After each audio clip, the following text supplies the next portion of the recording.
Change ಮಾಡ್ಕೊಳ್ಳೋದು.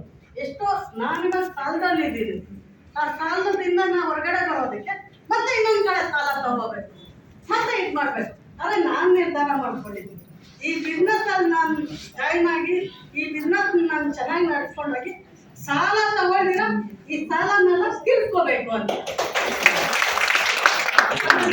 ಈ ಅವಕಾಶ ಕೊಟ್ಟು ಕೃಷ್ಣಣ್ಣ ಅವ್ರಿಗೂ ನಾನು ಕಾಯ್ತಾ ಇದ್ದೀನಿ, ರಾಮಕೃಷ್ಣ ಸಾರ್ಗೂ ಕಾಯ್ತಾ ಇದ್ದೀನಿ, ಮತ್ತೆ ಈ ಒಂದು ಸಂಸ್ಥೆ ಹುಟ್ಟಾಕಿದಂತ ದೀಪು ಸಾರ್ಗೂ ನಾನು ಕಾಯ್ತಾ ಇದ್ದೀನಿ. ನಿಂತ್ಕೋಬೇಕು ಅಂತ ಹೇಳ್ತಾ ಇರ್ತಾರೆ ಅವಾಗವಾಗ, ನಾನು ನಿಂತ್ಕೋಬೇಕಂತ ಆಸೆ ಪಡ್ತೀನಿ.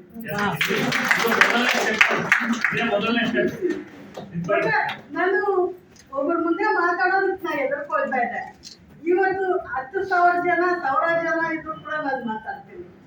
ಅದು ನನ್ನಲ್ಲಿ ನನ್ನ ಕಾನ್ಫಿಡೆನ್ಸ್ ಹೆಂಗ್ ಬಂತಂದ್ರೆ, ಒಂದು 4 ಜನ ನನ್ನ ಮಾತು ಕೇಳೋ ಥರ ಆದ್ರು. ಆ 4 ಜನ ಹೋಗಿ 100 ಜನ ಆದ್ರು. ನನ್ನ ಏರಿಯಾದಲ್ಲಿ MLA ಅವ್ರ ಕಡೆ ಹೋಗಿ ನಾನು ಮಾತಾಡ್ತೀನಿ, ಜನಗಳಿಗೆ ಏನ್ ಬೇಕು ಅವ್ರ ಹತ್ರ ಹೋಗಿ ಮಾತಾಡಿ ಅವ್ರಿಗೆ ಹೆಲ್ಪ್ ಮಾಡ್ತೀನಿ. ಆದರೆ ಇವತ್ತು ಈ ಒಂದು ಬಿಸ್ನೆಸ್ ಇ-ಕಾಮರ್ಸ್ ಬಗ್ಗೆ ಹೇಳಿದ್ರೆ ಯಾರು ತಗೊಳ್ತಾ ಇಲ್ಲ.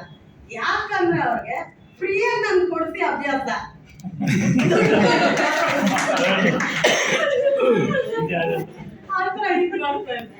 ಆ ಒಂದು ಕಾರಣಕ್ಕೋಸ್ಕರ ಇದು ಬೇಗ ತಗೊಳ್ತಾ ಇಲ್ಲ. ಅರೆ ತಗೊಳ್ತಾರೆ, ಮಾಡ್ತೀನಿ.